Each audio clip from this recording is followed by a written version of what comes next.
Hi friends, it's Miss Jen here. I live on a farm and I decided to take you guys for a nature walk today.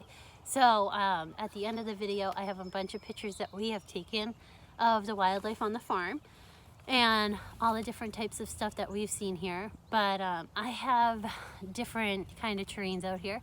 So we have an outdoor arena where we ride the horses, we have paddocks that we turn them on out to, and then we have a bunch of woods that we get to go explore all the time.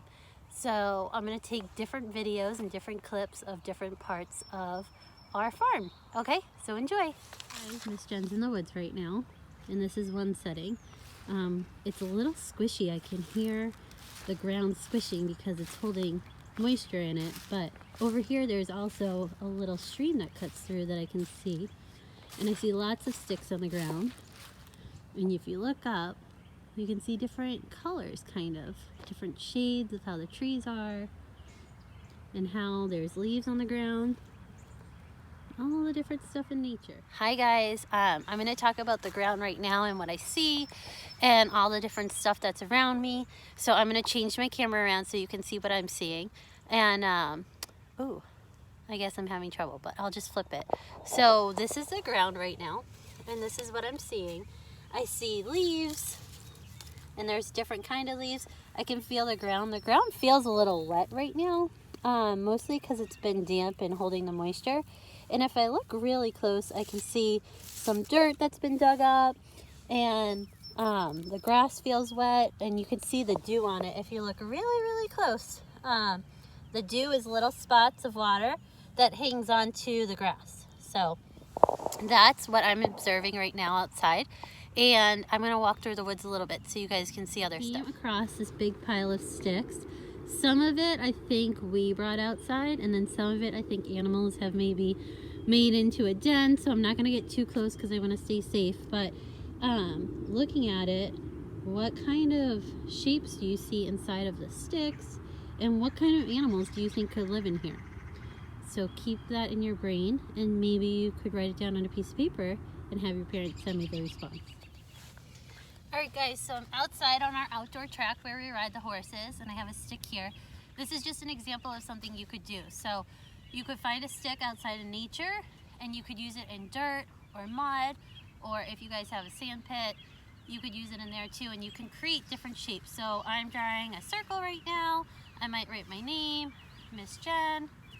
And this is a great way to incorporate practicing writing or letters or numbers, or even playing tic-tac-toe with it. This is also great gross and fine motor because the kids are holding it and they're also using it as a writing tool to do stuff outside. It also gives them a great opportunity to feel different textures. So right now I have the stick, and there's a part of it that's open right here, and the open part is super smooth and soft almost, and then the bark part is really rough, and it can peel off, and it feels rough inside and outside, and some of it is wet, so it feels different from the parts that are dry because it's been laying on the ground. So try this activity at home, and this is really fun to do.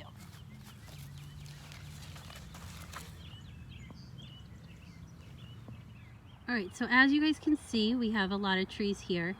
And another great activity to do is kind of look at the trees and point out like the different shapes that you see. So I see circles in it, I see lines, I see crisscrossing parallel lines that run together from different trees.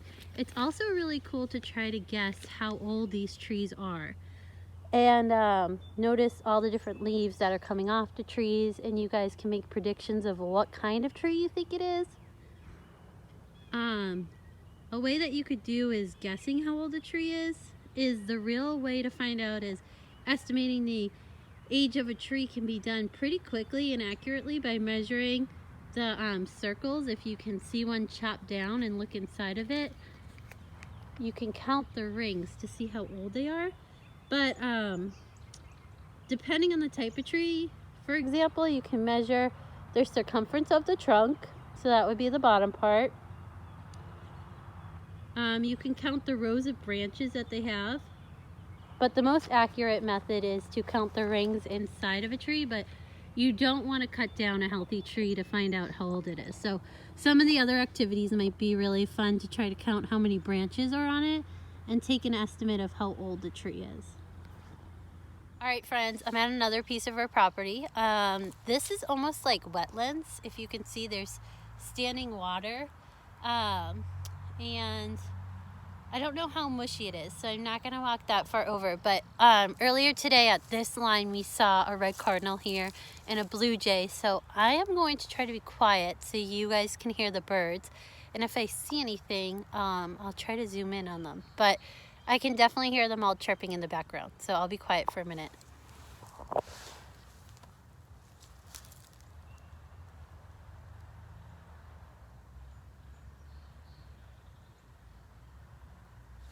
So this part of the property right here on this tree, right behind me, if you guys can see it, it's like literally right here. We always have a red-tailed hawk that usually hangs out there. He has 2 nests on our property, and he flies from this end of the property to the other side, which is behind me now. So he flies all the way to the other side of our property, which is over by Henry Barnard School, and he kind of patrols the land. So we see him catch mice sometimes, and we also just see him flying around protecting it. And I can't get too close because his nest is way up in the tree. It's kind of hard to see. Actually, my finger's pointing right at it, right there. That's his nest, and he kind of perches there and protects it a lot. And every once in a while, we get fortunate enough to see a bald eagle fly above us. Okay, friends, I'm here at the pine trees that we have on our property, and they're huge. I know they're really hard to tell from me standing next to them, but they are giant trees. So I'd love for you guys to make some predictions on how old you think these trees are. So look at the branches, maybe try to count them, and just take an estimate. All right, guys, I'm closer to the tree, so maybe you can have a better estimate. But this is how big it is compared to Miss Jen. It goes almost all the way to the sky. And look at, you can see the sky peeking through the branches. And if you look really closely, there's a couple sparrows that keep flying in and out. There's like 4 or 5 of them around me right now. All right, boys and girls, I'm in the woods now of our property, and I wanted to say thank you so much for joining me on our adventure today through Miss Jen's farm. As you can hear a lot of animals, there's this cute little squirrel over here. I'm kind of hoping he runs behind me so you guys can see him. But it's been a lot of fun. And I'm going to give you one last spin around of the woods and where I am now. This is our back part. And as you guys can see, there's birch trees in here, there's maple trees, there's spruce trees, there's so many different things, but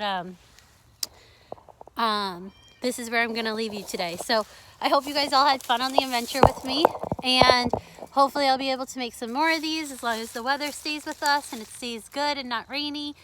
And have a great week, okay guys? Love you and miss you. Bye.